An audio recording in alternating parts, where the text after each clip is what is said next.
समान प्रधान महावीर उपदेश की धारा के अंदर अनेक बातों का कथन उन्होंने किया। 22,500 देशनाथ के दरमियान अलग अलग बातों के ऊपर उन्होंने प्रकाश डाला, जिनके द्वारा गंधर्व भगवंतों ने उन सभी देशनाथ की बातों को सूत्रों के अंदर रचित करके आगम वगैरह ग्रंथों की रचना की। वर्तमान काल के अंदर 45 आगम हमारे पास मौजूद है। उनमें से अपने तीसरे आगम का एक कथन, उसका दूसरा अध्याय मतलब दूसरा अध्ययन चालू है। अनेक प्रकार की विशेष विशेष कल पचकान की बात की, उसके पहले गहरा वगैरह की बात हुई थी। आज एक विशिष्ट बात है, जिनके बिना जीव का उद्धार नहीं होता है। जीवन के अंदर धर्म श्रवण से लेकर जीव केवल ज्ञान की प्राप्ति करता है, उसके लिए निमित्त भूत जो बातें होती है उन बातों का कथन यहां पर बताया जाता है। 2 प्रकार के अचेत अनुष्ठान के द्वारा जीव इन सारी बातों के सारे ऐसे गुणों से वंचित हो जाता है। और वो अनुष्ठान असद अनुष्ठान सबसे पहला आरंभ समारंभ। क्या सुबह उठते और शाम को सोते तब तक जीवन के अंदर मात्र आरंभ समारंभ के अलावा कुछ नहीं होता है। सबसे बड़े क्षण जीवनिका की हिंसा का जो आरंभ हमारा चालू होता है उठते ही, कच्चे पानी का, लाइट का, पृथ्वी का, आपका, देव का, वायु का, वनस्पति का है। और त्रस्काय का आरंभ समारंभ जो हमारा दिन भर चलता रहता है। जैसे जीव हिंसा की फैक्ट्री हो ऐसे वो पंचेंद्रिय जीव का कत्ल खाना रहता है। और अपना जो आरंभ समारंभ एक इंद्रिय जीवादि का एक कत्ल खाना जैसा बन जाता है। कोई उपयोग नहीं, किसी भी प्रकार का कोई उपयोग नहीं। न तो उपयोग है और न ही उन जीवों के प्रति हमारी कोई संवेदना है। इसके अंदर बताया 2 प्रकार की क्रियाओं, आरंभ और परिग्रह। उनके द्वारा सबसे पहले जीव धर्म श्रवण करने के लिए वो तत्पर नहीं होता है, कर नहीं पाता है। धर्म कौन सा? जिस धर्म के अंदर सर्वज्ञ परमात्मा ने जो बातें बताई है, जो सनातन सत्य है, सर्वविदित है और संपूर्ण सत्य स्वरूप ये बातें हैं। इस प्रकार का जो धर्म है, जहां पर किसी भी प्रकार के गलत संदेश नहीं दिए जाते, जीव के पतन के कोई संदेश जहां पर दिए नहीं जाते हैं, मात्र जीव और आत्मा, जीव यानी कि आत्मा का उत्थान करने का जो जो कथन किया जाता है, ऐसी बातें धर्म बातें कही जाती है। कैसी? उसी धर्म को श्रवण करना है, सुनना है। आरंभी परिग्रही जीव सबसे पहले धर्म और धर्म की बातें सुनने के लिए तत्पर होता नहीं है, उसको लक्ष्य नहीं होता है। उसका जीवन कैसा होता है? पशु के जैसा जीवन होता है। पशु के लिए कोई धर्म सुनने का, कोई सुनने न सुनने कैसा होता है? सदा आरंभ परिग्रह के अंदर मस्त रहने का। और आजकल इंसान भी कैसा हो गया है? उसको अपने कल्याण की कोई भावना है ही नहीं मन के अंदर। मात्र क्या करना है? दिखावा करना है। आरंभ समारंभ घर के अंदर, अरे इतना कुछ घर के अंदर होता है, फिर भी आरंभ समारंभ बढ़ता ही जाता है, बढ़ता ही जाता है। खाने के अंदर कोई विवेक नहीं, रहने के लिए कोई विवेक नहीं, वस्त्र आदि पहनने के अंदर कोई विवेक नहीं।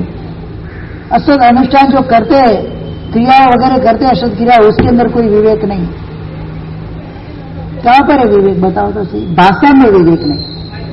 5 समिति होती, हिरिया समिति, भाषा समिति, इष्टा समिति, आदान समिति और पाइष्टा बालिका समिति, और 3 गुप्ती, मान गुप्ती, वचन गुप्ती, काय गुप्ती। अष्ट प्रवचन माता जिसको बोलते हैं, साधु के लिए माता समान होती है। अष्ट प्रवचन माता, तुम्हारी एक माता जीर्णा, साधु के लिए कितनी? अष्ट प्रवचन माता। कितना उपयोग है पूरे दिन के अंदर अष्ट प्रवचन माता के प्रति? यह समिति, चलते फिरते बैठते उड़ते कोई उपयोग नहीं। कितने जीवों का कच्चरगान एक इंद्रिय दो इंद्रिय, तो एक इंद्रिय का तो होता ही है, दो इंद्रिय का भी कितने जीव, तीन इंद्रिय कितने जीव, चार इंद्रिय कितने जीव, विकल इंद्रिय कितने जीव की हिंसा। मैंने पहले भी एक बार बताया था, कुर्सी वगैरह खींच कर लेते। नीचे जो जीव होते हैं सूक्ष्म जो जीव, त्रस्त जीव भी होते हैं, अंदर होते हो सकते नहीं होते। और ये चातुर्मास की सीजन है, कई भी समुच्चय जीव उत्पन्न हो जाते हैं। जीव विचार का पाठ हमारा चालू है, कितनी प्रकार के समुच्चय जीव बताए, कहां कहां उत्पन्न हो जाते हैं, कैसे उत्पन्न हो जाते हैं, पता भी चलता नहीं है, कोई उपयोग नहीं है। घर के अंदर खाद्य की सामग्री पड़ी हुई है, चिटिया वगैरह तो होती है, बाकी कितने प्रकार के जीव वहां पर उत्पन्न हो जाते हैं, खुला पड़ा है भोजन वगैरह, कोई जेना नहीं। लोट वगैरह के अंदर भी कीड़े पड़ जाते हैं, चावल होते हैं, धान्य होते हैं, अरे मसाला होता है उसके अंदर भी कीड़े पड़ जाते हैं, पता भी नहीं चलता कहां से आ जाते हैं। और ऐसे ही ऐसे डाल दिए, तेल में डाल दिए, झोंक में डाल दिए, सब डाल दिए, चल खत्म। त्रस्त जीव उत्पन्न जाते। वो स्थावर की तो बात ही नहीं कराओ, एक इंद्रिय दो इंद्रिय, एक इंद्रिय जीव की तो बात ही नहीं कराओ, त्रस्त जीव उत्पन्न जाते हैं, विकलेंद्रिय जीव, कोई उपयोग करा। कहीं पर भी फोटा पोछा लगा दिया, कहीं पर भी चिट्टिया का ढेर हो गया, पोछा मार दिया, काम वाले आते हैं, काम वाले काम करके चले जाते हैं। दोष किसको लगता है, आरंभ किसको लगता है उसका? जीव हिंसा एक प्रकार का सबसे बड़ा आरंभ है, उपयोगी नहीं है। आज चीटियां कौन से घर में नहीं होती, जैना पूर्वक उसको निकाल कर पोछा लगाने वाले कौन है बोलो? घर में किसके घर में जैना पूर्वक पोछा लगता है? सामान्य नॉर्मल बात से मैं चालू करता हूं, झाड़ू किसके घर के अंदर सबसे पहले क्या काम होता है? घर को सफाई करने के लिए झाड़ू, जैना पूर्वक झाड़ू निकालने का काम कितने घरों में होता है? आज कोई मुझे बता पाएंगे साहब मेरे घर के अंदर जैना पूर्वक की सब काम होता है? एक भी व्यक्ति हाथ ऊपर करके बता सकता है? धनाधन धनाधन। सुबह उठते बिस्तर लपेटना, बिस्तर सबसे पहले क्या काम होता है? जैना पूर्वक होता है, देखकर करते। हमारे लिए तो पूरी क्रिया आती है, पढ़ी लेने की क्रिया आती है। संतारे में उठते हैं ना, संतारे में से नीचे पैर रखते हैं तो ओगासी पूंज कर पैर रखना है जमीन के ऊपर, बोलो इतने तक का विधान है। उठकर पहला पैर रखना है तो पैर पूंजना है और जमीन पूंजनी है, बाद में नीचे उतरना है। ताट के पर सोते हैं तो चमासा के अंदर ऐसे उठना भी नहीं है। बोलो एक एक क्रिया के अंदर सूक्ष्म जैना का पालन वहां पर बताया है। बिल्कुल श्रमण जीवन धर्म के अंदर बिल्कुल किसी भी प्रकार का जीव समारंभ नहीं है। अगर उपयोग पूर्वक संयम धर्म की क्रिया की जाए, भले न कोई पढ़े कि नहीं पढ़े, तब उनसे होता है कि नहीं होता है, भले ही नवकाशी का रोज पचखान करे, भले एक अक्षर भी नहीं पढ़े, मात्र लक्ष्य होता है संयम सूक्ष्म संयम पालने का, वो जीव तर जाता है। संयम की क्रिया ही ऐसी है, एक एक क्रिया के अंदर एक एक योग बताया है। हमारी क्रिया के अंदर आरंभ होता ही नहीं, चलना है, बोलना है, बैठना है, मुंहपति का उपयोग नहीं रखते, मेरे से नहीं होता है। जैना पूर्वक बात करनी, जो भी बातें बोलने के शब्द के अंदर भी जैना होनी चाहिए। एक भी ऐसा शब्द हमारे मुंह से नहीं निकल जाए कि दूसरे का दिन बिगाड़ दे पूरा। सुबह उठते ही सरस्वती मुख में से चालू नहीं होनी चाहिए।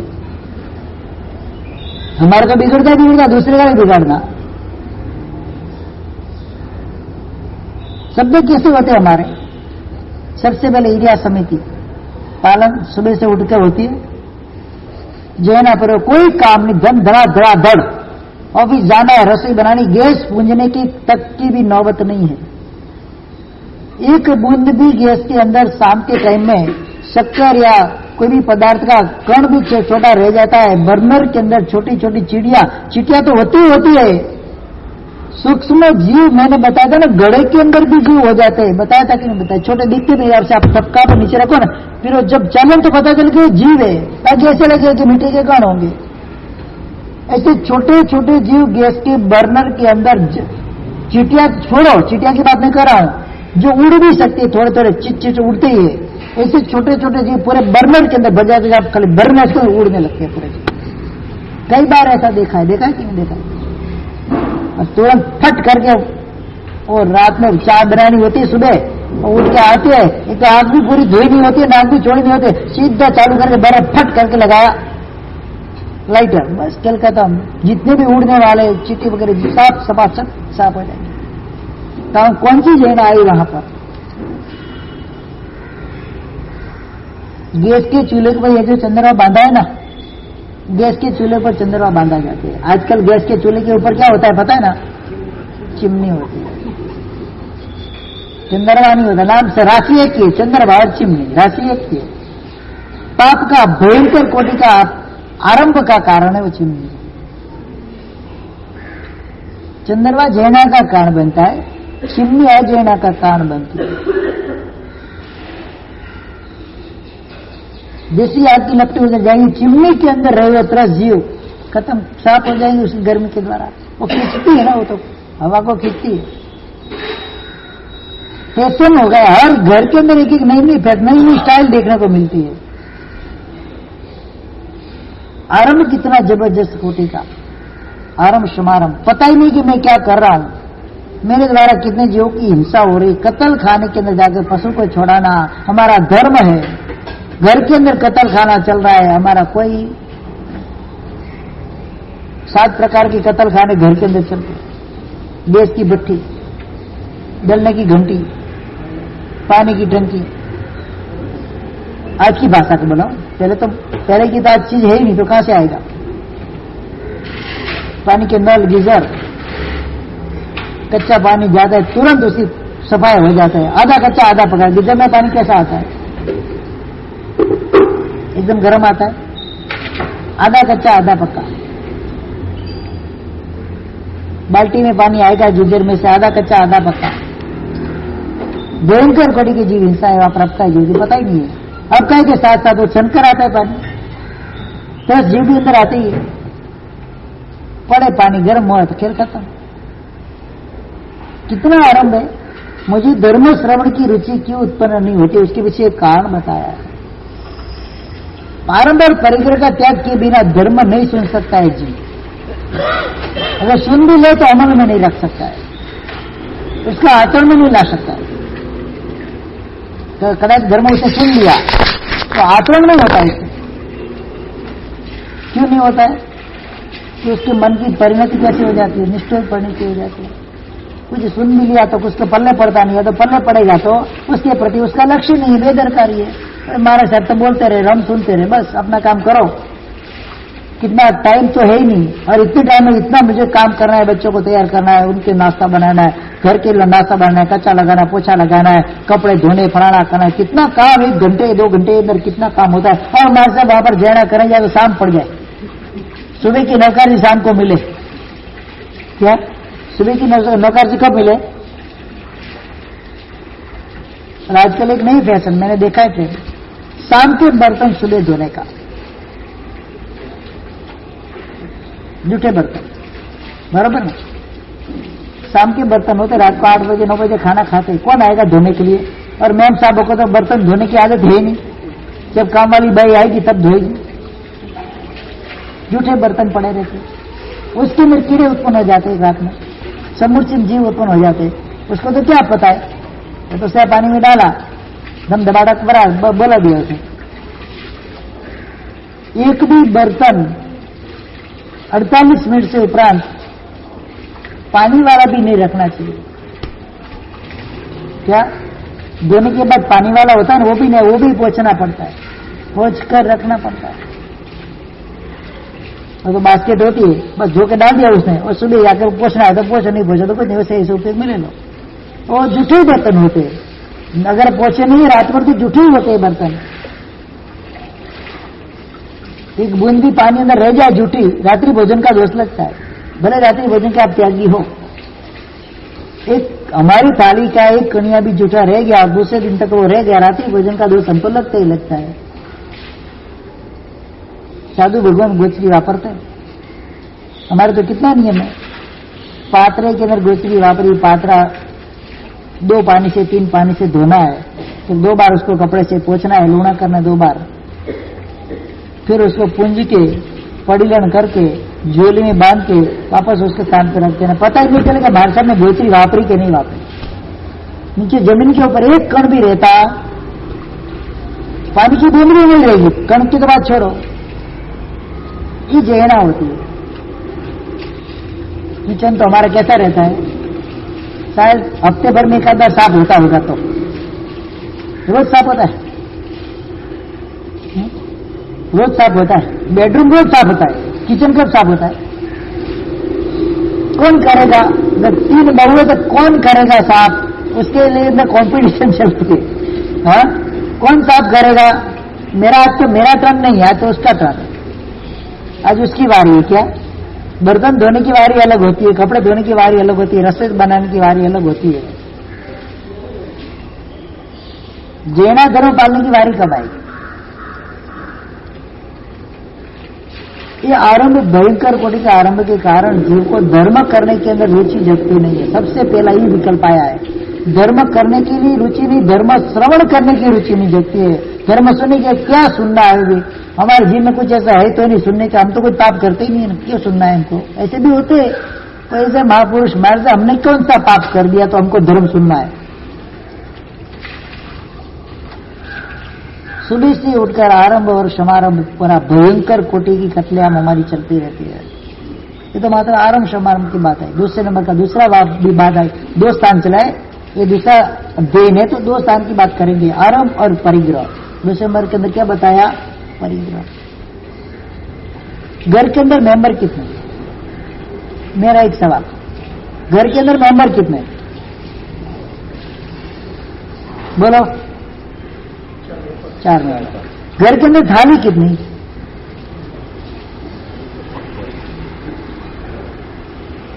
कितनी थाली होती है? हाँ, कितने मेहमान आते हैं साल भर में? आजकल घर के अंदर मेहमान आते तो हमको पसंद है, सबसे पहली बात तो वो है, और आएंगे भी साल भर में कितने आएंगे? 100, 200, 500, 1000, कितने आएंगे बोलो तो सर? कितने आते हैं? आप गिन भी सकते हो और लिस्ट बनाओ तो पूरे साल में मेरे घर में कितने मेहमान आए और कितने दिन मेहमानों ने मेरे घर के अंदर भोजन किया, कितने आएंगे? थाली कितनी घर के अंदर? एक एक बात बताता हूं मैं, थाली कितनी? 50 कम पड़ती है। हाँ, थाली कितनी? एक्रेलिक की डिश कितनी? कांच की डिश कितनी? स्टील की थाली कितनी? स्टील की प्लेट कितनी? छोटी प्लेट कितनी? छोटी थाली कितनी? खाली टोटल मारा पता चल जाएगा।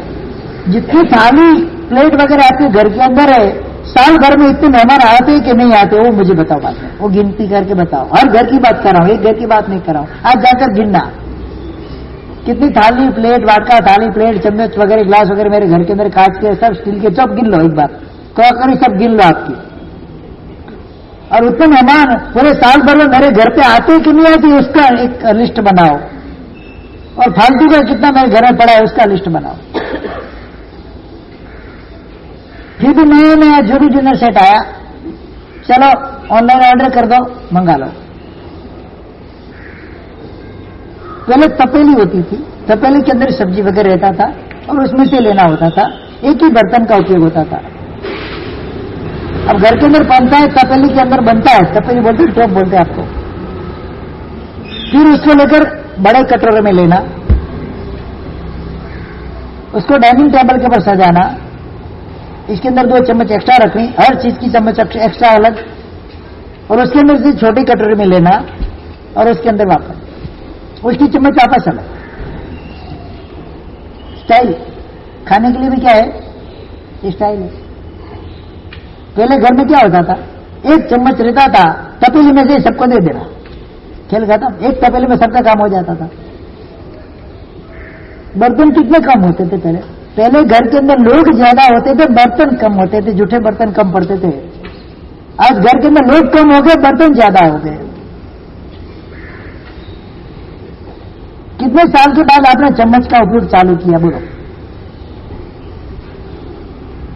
बता सकते हैं कोई दिनेश भाई?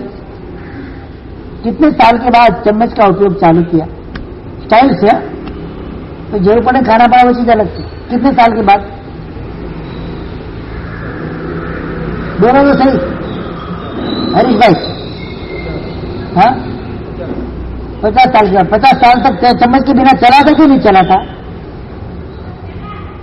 एक ही थाली में रोटी, एक ही थाली में सब्जी और छोटी बड़ी दाल की कटोरी, एक कटोरी, एक थाली, एक चम्मच, ज्यादा ज्यादा कितना होता था भाड़े में? भाड़ा होता है कितना होता था? एक गिलास, एक कटोरी, एक चम्मच और एक थाली, बस। इतने में भी लोगों को संतोष हो जाता था। आजकल तो हम साउथ में जाते हैं, साउथ की प्रणाली का है, पत्ते पे खाते हैं, बर्तन का भी उपयोग नहीं। सब्जी भी उसमें लेनी, चावल भी उसमें लेना, चावल भी दाल ले लेनी, बस उसमें खाना है। अब तो साउथ में रह के आए, पता ही आपको। कोई आरंभ समारंभ भी नहीं, कोई परिग्रह नहीं। कितना भी बड़ा भोजन समारंभ हो, 2000 लोगों का भी हो, एक भी बर्तन होता नहीं, खाली बनाने के पकाने के अलावा एक भी बर्तन होता नहीं है वहां पर। हाथी साथ से सब खाते आज भी, बराबर ना? कोई चम्मच मिलती है वहां पर? नहीं। ये बर्तन इतने हुए, धोते कौन और कब धोते हैं? सुबह के बर्तन कब धोए जाते हैं? तुरंत उपयोग किया और धो के रख दिया, साफ करके पोछ कर रख दिया, बराबर? तो वहां पर कोई मना नहीं है। आरंभ के साथ जबरदस्त कोटि का परिग्रह, फालतू की चीजें घर के अंदर, फालतू की चीजें हमारे पास, जिसका कोई कभी उपयोग होता नहीं, ऐसी चीजें भी हमारे साथ रहती है। आरंभ और परिग्रह के अंदर जो लिप्त हुआ व्यक्ति रहता है, उसको धर्म श्रवण करने की इच्छा भी नहीं होती, करने की बात तो कहां रही? ये हम लोग भी आ रहे हैं ना धर्म श्रवण करने के लिए। कोई पूर्व का ऐसा पुण्य होगा और दूसरे मर के अंदर एक चातुर्मास के दिन चल रहा है, चलो आधा घंटा जाकर आते, कुछ सुनकर आते। आत्मकल्याण की भावना से प्रवचन सुनने आने वाले कितने? हाथ ऊपर करके बताओ। प्रवचन सुनने के बाद मुझे मेरे जीवन में परिवर्तन लाना है, परिवर्तन लाने की जो इच्छा वाले कितने, वो बताओ। ये खाली सुनना ही है, 1 कलाक 1 घंटा हमको गला फाड़ना और आपको सुनना है। चेंज कितना? हर छोटी छोटी बात, कोई भी महात्मा प्रवचन के अंदर आपके जीवन के अंदर हानि हो ऐसी कोई बात बताएंगे नहीं, जीवन का उद्धार हो ऐसी ही बात बताएंगे, बराबर ना? आपका कल्याण हो ऐसी बात बताएंगे। मेरा पुरुषार्थ कितना उन बातों को सुनने के अंदर। आरंभ और परिग्रह के अंदर लिप्त हुआ व्यक्ति जीव प्रवृत्ति के धर्म को न तो सुनता है न सुनकर उसका आचरण करता है। सबसे पहला क्लू आया, स्टार्टिंग फॉर योर लाइफ। आपके जीवन का शुभारंभ धर्म श्रवण से होता है। पहली बोलते ना, पहली गेम में बोल्ड हो गए, कहा जाएंगे आगे, कैसे खेलेंगे अपना गेम? परिग्रह के अंदर लिप्त व्यक्ति जीवन में कुछ नहीं पा सकता है। कितना परिग्रह करना, फालतू का परिग्रह कितना, मैं तो बोलता हूं। खाली आंख बंद कर सोच लो, मेरे घर के अंदर, मेरे पास, मेरे ऑफिस के अंदर, मेरे आजू बाजू के सराउंडिंग में कितनी ऐसी चीजें जिसका कभी कोई उपयोग होता नहीं, सड़ के खत्म हो जाती है वैसी की वैसी।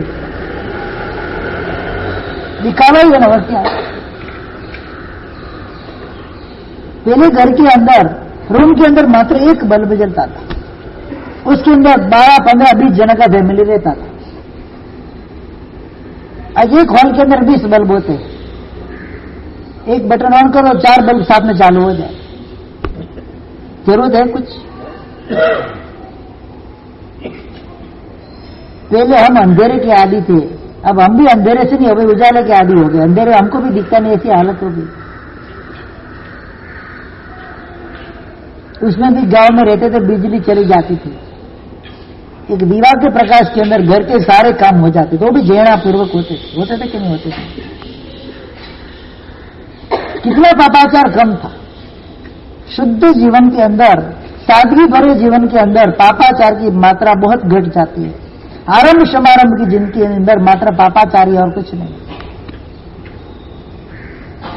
पद्मावती नगर की एक एक फ्लैट में मैं घूम के आऊं, एक एक फ्लैट में, बहुत सारे फ्लैट में जाके भी आया, देख के भी आया, मैं सब देख लेता हूं। एक बार घर में जाता हूं ना तो सब निरीक्षण कर लेता किसके घर में कौन सी रचना कर दी गई है, सब पता है मुझे। कौन से कोने में क्या चीज पड़ी है वो भी मेरे को ध्यान में आ जाता है। आपको शायद ध्यान में नहीं भी हो, मैं बता दूं कि आपके घर में क्या रखा है। कुदरती हस्ताक्षर सब है। जो तो ट्यूबलाइट आपने सामने, 4 कोने में 4 बल्ब, बराबर होते कि नहीं होते? किस रचना के लिए होते भाई? क्या दिखाना है उसके अंदर? भयंकर कोटि का एक तो बिजली का नाश होता है, दूसरे नंबर के अंदर इतनी भयंकर विराधना होती है, अग्नि का जीव की विराधना होती है, त्रस्ता की हो कि नहीं हो। एक लाइट से काम चल जाता है, तो भी 10 लाइट जलाने की जरूरत क्या? एक आदत हमारी होती है, जैसे घर में कुछ टप टप जितनी स्विच टप करके पार देते। एक स्विच ऑन करो, बेले का प्रायश्चित, उसी स्विच को ऑफ करो, तेले का प्रायश्चित। स्विच को ऑन की और ऑफ की, 5 उपवास का प्रायश्चित है। जिंदगी में शायद सब तो उपवास ही करने पड़े हमको। एक दिन में जितनी बार स्विच ऑन ऑफ करते हैं उसकी हिसाब से पूरी जिंदगी हमको उपवास ही करने पड़े। ये समारंभ होता है, परिग्रह और समारंभ। हर चीज के लिए अलग अलग बटन, अलग अलग स्विच, क्योंकि इतने घर के अंदर इतने आपने रखे, फैन, लाइट, ये वो, बिजली, पंखा वगैरह जो भी हो, अलग अलग बटन उसके लिए। अब एक बटन से काम नहीं चलता है, एक बल्ब जलाने के लिए 2 बटन। एक तो बेड के पास होता है और एक नई स्विच में होता है। इधर से बटन चालू किया, उधर जाके सो गए तो उधर से बंद करना लाइट, बराबर ना? क्या बोलते, कौन सी लाइन बोलते हैं उसको? हाँ, 2 वे। हाँ, ये तो अच्छा है कि हर रूम में वो लाइट नहीं है, नहीं तो हर रूम में भी हो जाए। ये हालत है। ये आरंभ समारंभ और परिग्रह, बस इसके अंदर लिप्त हम हो गए, इसके अंदर ही हम जुड़ गए, इसके अंदर भी हम लोटपोट हो गए। अब घर में सुनने की, प्रवचन वगैरह सुनने का समय कहाँ रहेगा हमको? व्यर्थ तो समय कितना पसार होता है। मार साहब मेरे पास टाइम नहीं, बिजी। हर व्यक्ति की फरियाद, मार साहब मेरे पास समय नहीं है, मेरे पास समय नहीं है। बहुत सारा समय, फालतू का समय अगर वेस्ट नहीं किया जाए तो बहुत सारा समय हमारे पास है।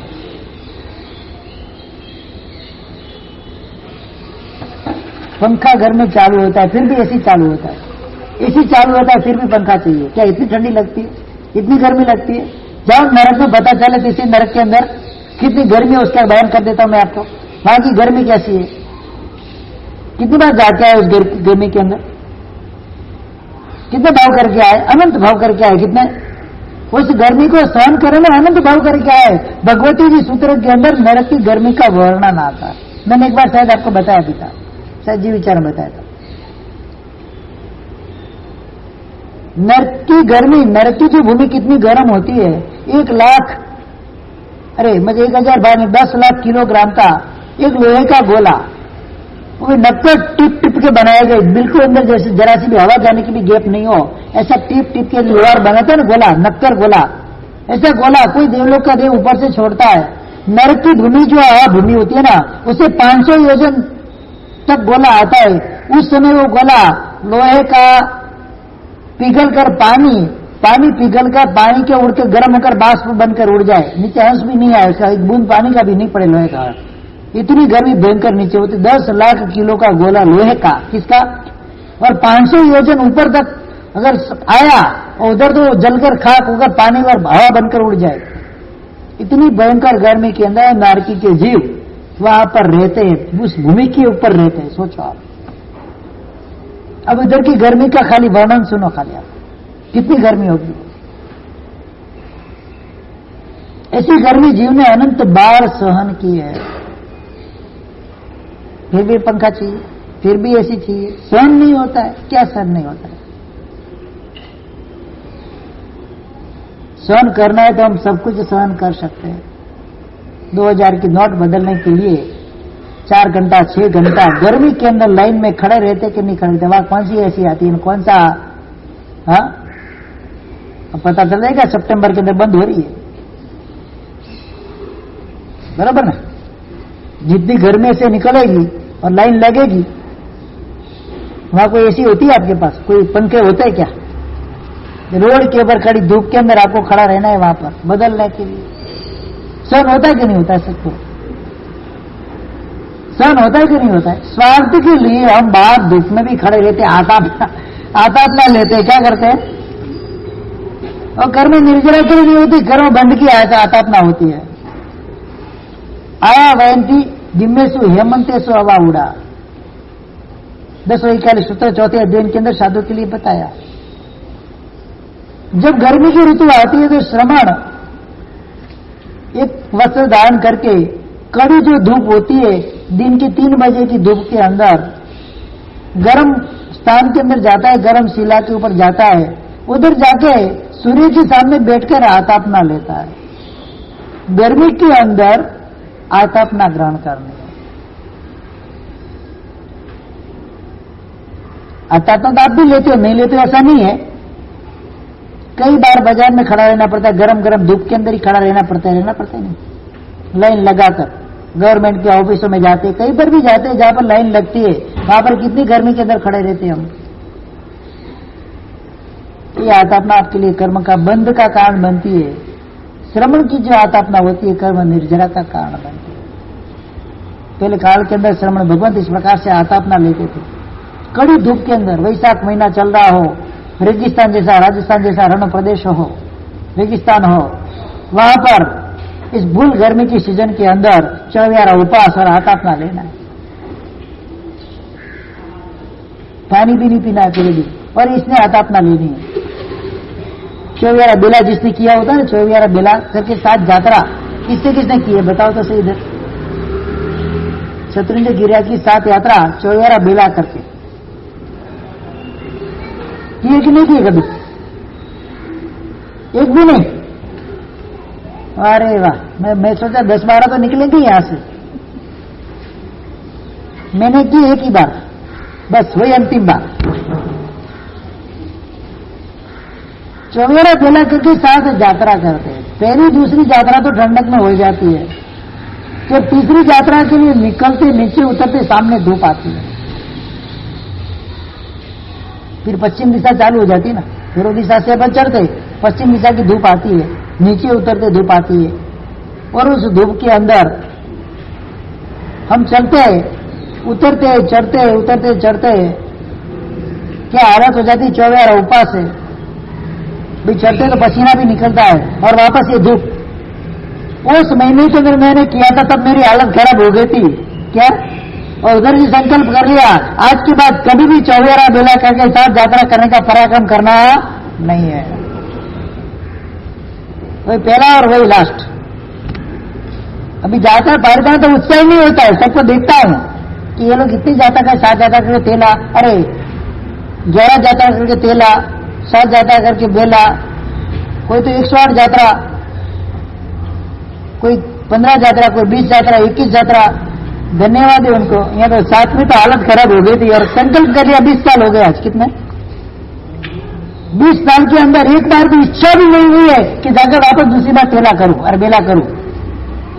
कि उस दिन मेरी जो हालत हुई थी मुझे पता है। दूसरे उपवास के अंदर रात को 8 से लेकर सुबह 4 मैंने कैसे बजाए वो मैं जानता हूं। वही नक्की कर दिया था, बस अब दूसरी बार करना ही नहीं है, बस पुरुषार्थ ही नहीं होता है, इतना शोषण भी नहीं है तब का। क्या हम करें? उस गर्मी के अंदर एहसास हो जाता है कि नरक की वेदना कैसी होती है। जब तीसरी चौथी यात्रा के लिए उतरते हैं ना, तब पता चल जाता है कैसी हालत होती है। कोई पानी के घड़ा भी डालते ना ऊपर तो भी अच्छा लगता है। कितना पानी डालते, शोष कितना पड़ता है शरीर के अंदर। ये तो मात्र मनुष्य लोग की सामान्य गर्मी की एहसास है वो भी हवा के साथ की गर्मी है। नरक की गर्मी का हवा भी नहीं है, हवा तो नीचे से हवा भी आएगी तो लू आएगी, लू। कैसी लू आती, कितनी हीट वाली लू आती होगी उधर। हीटर में से जो हवा निकलती है ना 100, 200, 500 डिग्री, जिससे लोहा पिघल जाए ऐसी हवा निकलती है। लोहे की भट्टी में गए कभी देखी? लोहे की भट्टी, लोहे की भट्टी जिसमें लोहा पिघलता है, कितनी हीट आती है इसके अंदर, कितनी डिग्री तक आती है? 2000 डिग्री, तब जाके लोहा पिघलता है। इससे तो अनंत खुली हीट नरक के अंदर है। नरक की किसी जीव को, जो उष्ण योनिक जीव है, उसको लाके रेगिस्तान के अंदर लोहे की भट्टी चल रही हो भयंकर कोटि की, लोहा डालती जिसके लिए पिघलकर पानी हो जाए, ऐसी तेज भट्टी 2000 में 10,000 डिग्री तापमान हुआ सेल्सियस वाली, लोहा डाला नहीं और पिघल के पानी हो गया। इस भट्टी के ऊपर उस नरक के जीव को जाकर सुला दो आप। गर्मी की सीजन के अंदर रेगिस्तान में भट्टी चल रही है और उस भट्टी के ऊपर जाकर सुला दो, वो आराम से घस घसास हो जाए। हाँ क्या मजा है, एकदम ठंडा ठंडा आइस लग रहा है। क्या सोचेगा वो? इतनी ठंडक तो नरक में देखी नहीं मैंने। तो लोहा पिघल जाता, इंसान की हालत क्या हो जाए? 10,000 डिग्री सेल्सियस मतलब क्या हुआ? दुनिया की सारी चीजें पिघल कर भस्म हो जाए इसके अंदर।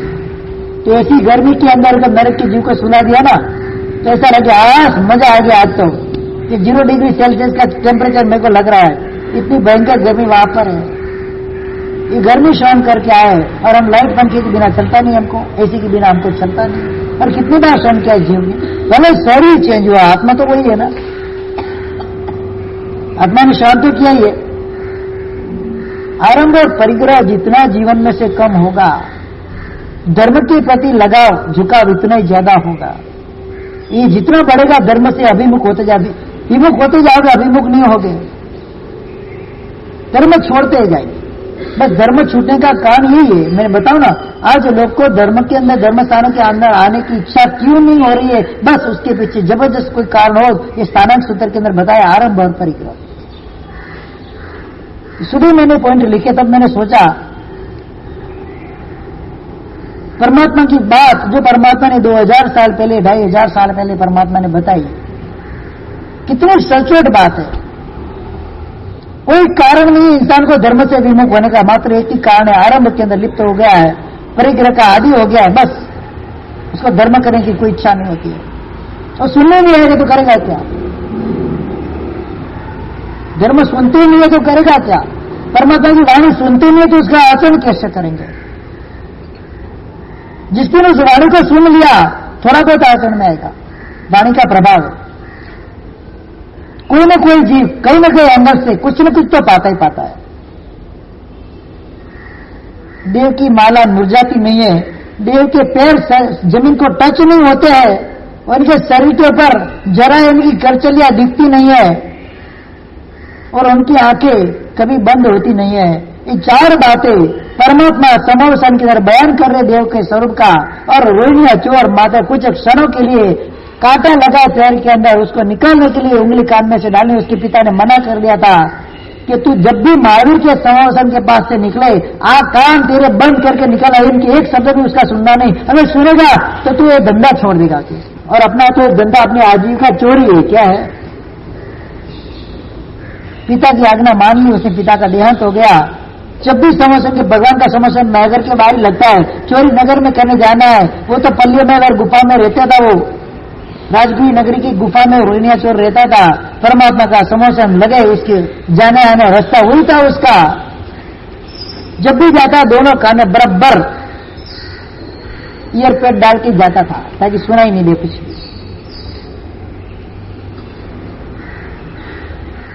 एक बार प्रसंग ऐसा हुआ, पैर में कांटा लगा। अब कांटा निकाले तो कान में से उंगली निकालनी पड़े, उंगली नहीं निकाले तो कांटा की पीड़ा हो जाए। करना क्या? फंस गया वो। और घटना कहां पर घटी? एग्जैक्ट समावसान के सामने। परमात्मा की देशना योगान के वहां पर चल रही थी। उसको तो नियम था देशना सुनना नहीं। जब भी परमात्मा देशना देते, अगर उधर से निकलना हो तो कान के अंदर उंगली डाल के निकलना, एक शब्द भी कान में पड़ना नहीं चाहिए। वो तो आ गया, फंस गया, हालत खराब हो गई उसकी। करना क्या? इधर जाए तो इतस तटी इतस व्याघ्र, यहां पर जाए तो नदी है, इधर जाए तो वहां गए, करना क्या, जाना कहा उसको, कान में से उंगली नहीं निकाल दो, कांटा की पीड़ा होती है, और कांटा अगर निकालने जाए तो बगल शब्द जो देशना के है कान में पड़ जाए तो पिता की आज्ञा का भंग हो जाए। असमंजस में फंस गया, लेकिन पीड़ा किसकी सगी होती है।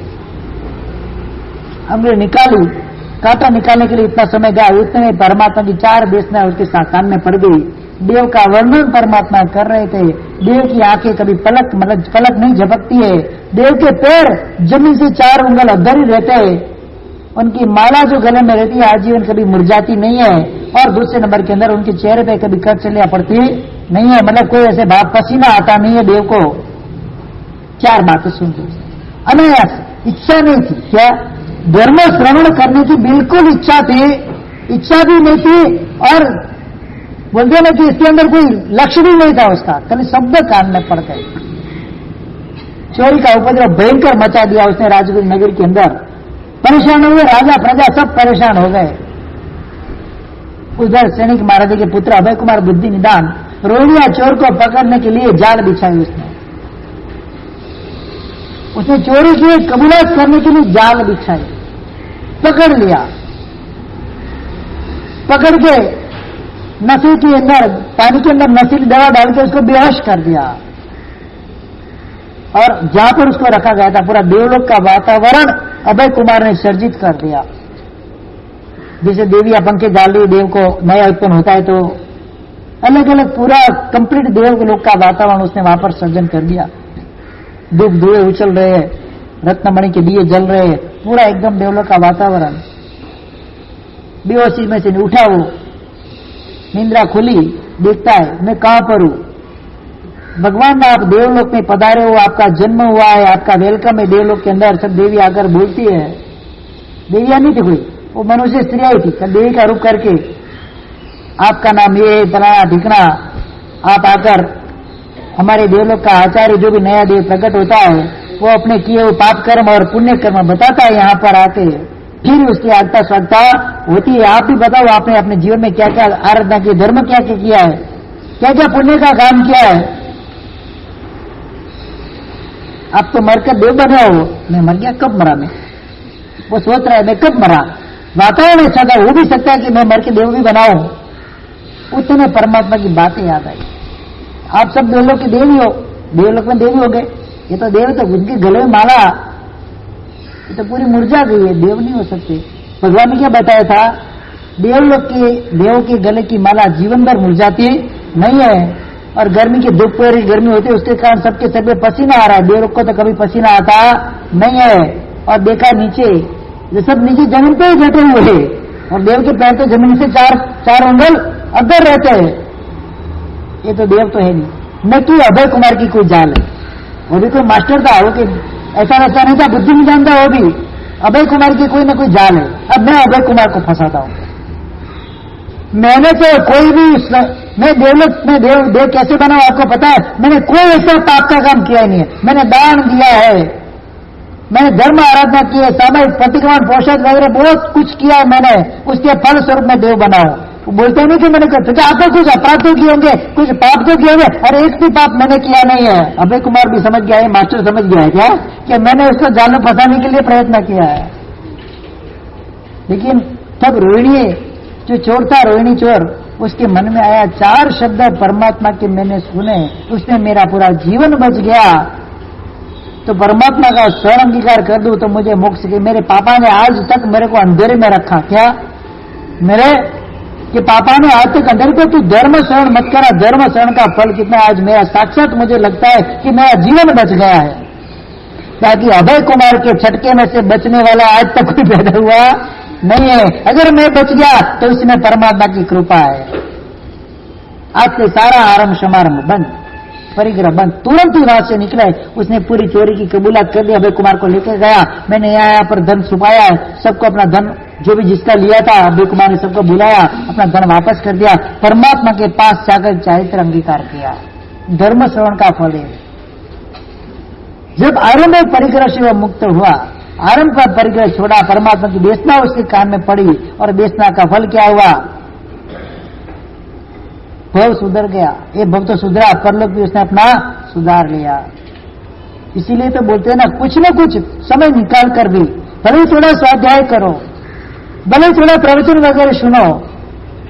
आजकल तो टीवी पर भी प्रवचन आते हैं महात्माओं के, समय निकाल के वो भी सुनो। कुछ शब्द ऐसे होंगे हमारे जीव के अंदर चेंजेस आना होगा, हमारी आत्मा के अंदर परिवर्तन आना होगा, उस समय वो शब्द हमारे कान में पड़ जाएंगे, हम तो न्याल हो जाएंगे। बस रोहिणी के जीवन में ऐसे ही तो हुआ, उसका पुण्योदय हुआ और कांटा लगा, भले कांटा लगा पाप का उदय था, परमात्मा की देशना सुनी कान के अंदर पड़ी, जबरदस्त पुण्य का उदय हुआ, जीवन का परिवर्तन, जीवन का चेंज लाने वाला वो काम बन गया। वो कार्य कैसा बन गया, उसके जीवन के अंदर धड़ मूल से परिवर्तन आ गया और जीव तैर गया। मात्र चार देशना में 3 शब्द परमात्मा के सुने, बुज्ज बुज्ज चंड कोसिया, 3 शब्द, कितना 3 शब्दों के अंदर त्रिविष्टदानी के देवलोक के अंदर वो चला गया। शब्द कितने सुने, धर्म देशना की शब्द में इतनी ताकत है, हर एक व्यक्ति के जीवन को परिवर्तित कर सकता है, हर एक व्यक्ति के जीवन के अंदर आग नहीं बाग लगा सकता है।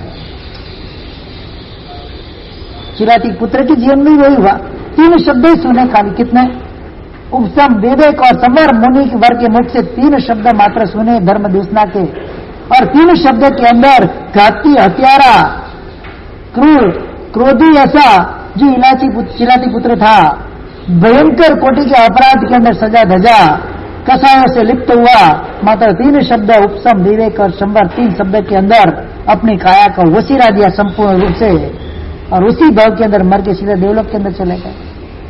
नरक में जाने योग्य जीव जो था, मात्र धर्म देशना ने कहां तक पहुंचा दिया उसको। वही अर्जुन माली, रोज की 7 हत्या, 6 पुरुष और 1 स्त्री, 7 हत्या रोज करनी है उसको। एक से इसके अंदर प्रवेश हो गया था, सुदर्शन सृष्टि वहां से गुजर रहे, उनके प्रवास से एक काम करता नहीं है, भाग्या उधर से। फिर अर्जुन माली को प्रतिबोध किया, सुदर्शन सृष्टि तू क्या कर रहा है, कितनी भयंकर पापाचार हिंसा कर रहा है और क्यों कर रहा है। 5 पुरुष और 1 स्त्री ने मिलकर उसको मारने का प्रयत्न किया था अर्जुन मालिक को, और उसके मन के अंदर बैठ गया यक्ष की प्रार्थना की, यक्ष उसके शरीर में रोज 5-6 पुरुष और 1 स्त्री की हत्या करता है। वो गदा लेके, मुदगर लेके पट करके माथे मारे, खत्म। कोई उसके डर से बाहर निकलता नहीं था, नगरी से बाहर निकलता नहीं था, ऐसी हालत थी। सुदर्शन सृष्टि परमात्मा की देशना चलिए, मैं तो जाऊंगा। गए, उससे प्रतिबोध हुआ अर्जुन माली, अपान बोसीरा में करके नगर के दरवाजे पे खड़ा रह गया। 6 महीने के अंदर केवल ज्ञान पाकर मोक्ष में चला गया। धर्म श्रवण का एक फल है, तो ऐसी बात नहीं है। इसीलिए तो बताया ना, घर घर के अंदर भले कुछ नहीं हो, स्वाध्याय के रूप में हो, पुस्तक के रूप में हो, प्रवचन के रूप में हो, भले टेप की कैसेट लगा दो। अब टेप की कैसेट अभी तो गई, सीडी क्या होती है, पेन ड्राइव और सीडी होगी, अभी तो लगा दो। घर के अंदर भले उनकी सुनने की इच्छा हो कि नहीं हो, आपको क्या करना है, बड़े बड़े आवाज से तो चीज बड़ी है, मस्त मस्त करने की जरूरत नहीं है। वहां पर परमात्मा की वाणी का सॉन्ग लगा दो, भले भक्तामर लगा दो, कुछ भी ऐसे शब्द लगा दो धर्म श्रवण के, भले अनायास से अनिच्छा से भी उनके कान में पड़ेंगे, उनके जीवन को परिवर्तन करने के लिए निमित्त बन जाएगा कभी ना कभी। जब ऐसा उसके शुभ पुण्य का योग होगा और वही शब्द उसको काम आ जाएंगे। घर के अंदर दूसरी चीज, कार्टून बाटून सब बंद करो, कोई करने की जरूरत नहीं है। हर घर में अगर शेयर बाजार चलेगा, बच्चे होंगे तो कार्टून चलेगा, बहनें होगी तो अनुपमा और क्या क्या आती है, अनुपमा देखकर बैठी बैठी रोती है। अरे घर में अनुपमा है, उसको तो रोक,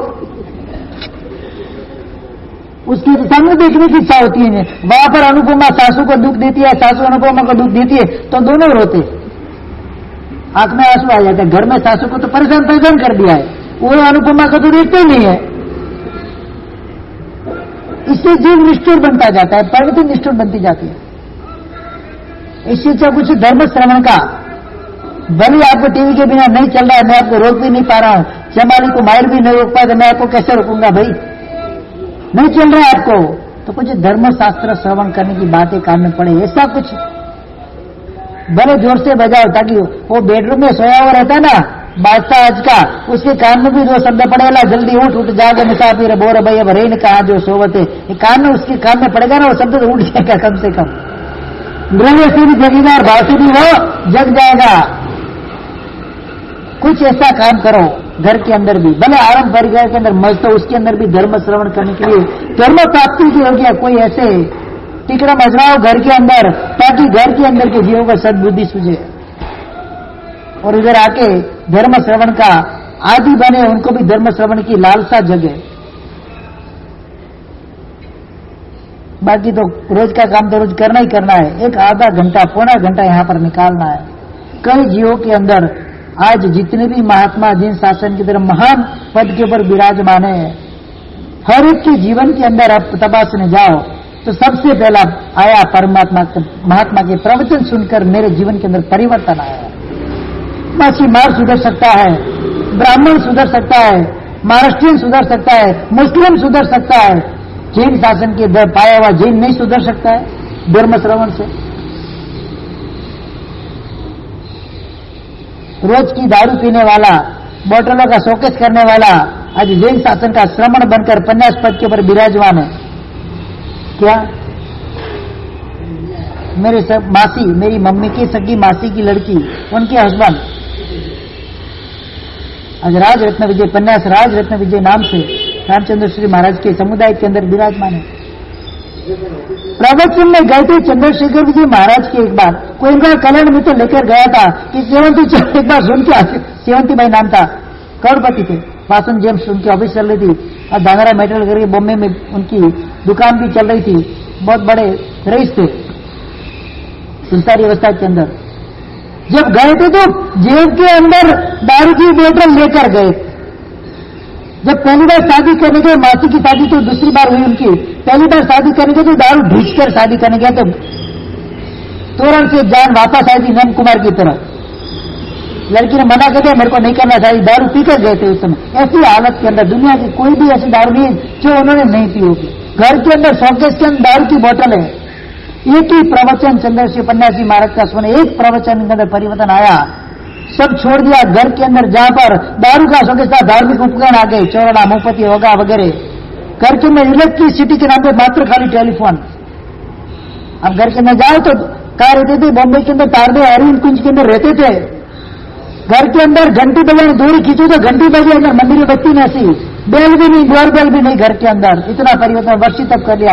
और 100 फैमिली रिक्शा ले ली उन्होंने, 5 जन की साथ में रिक्शा, 2 बेटे बेटी, मासी और मासाजी हमारे होते थे, 5 की रिक्शा। आज 5 भी धर्म के अंदर अपने संयम योग के अंदर जबरदस्त जीवन जी रहे।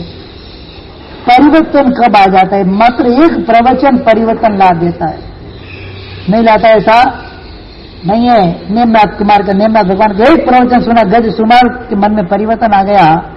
चंजरिया ऋषि के जीवन में परिवर्तन एक श्रवण, एक धर्म श्रवण से आ गया। धर्म श्रवण कितना जरूरी है।